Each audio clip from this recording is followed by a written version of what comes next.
जळगावमध्ये एक धक्कादायक प्रकार आहे। जळगावमध्ये शेतकऱ्याला हातपाय बांधून पीक सोसायटीमध्ये आणलं गेलं। दोघांविरोधात जळगावच्या फैजपूर पोलिसांमध्ये या सगळ्या प्रकरणामध्ये गुन्हा नोंदवण्यात आलेला आहे।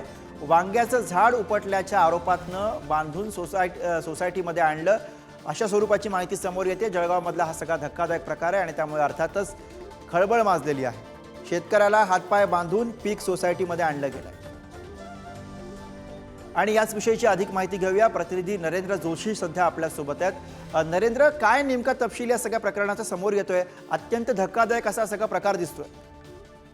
तर यावल तालुक्यातील पाडळसा म्हणून गाव आहे हे।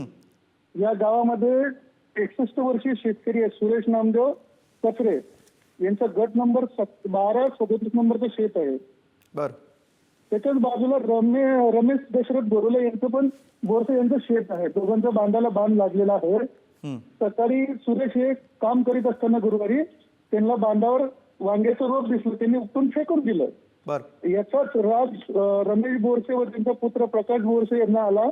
त्यांनी त्यांना शिवीगाळ मारहाण केली। नंतर त्यांचे हातपाय बांधून बैलगाडीतून त्यांना पीक सोसायटीमध्ये आणलं। हा प्रकार पोलिसांना कळताच फैजपूर पोलिसांनी तिथे येऊन त्या दोघांच्या पिता पुत्रांविरुद्ध फैजपूर पोलिसात गुन्हा नोंद करण्यात आलेला आहे। धन्यवाद नरेंद्र या सगळ्या सविस्तर माहितीसाठी। तर अत्यंत धक्कादायक असा प्रकार जळगावमधनं समोर येतो।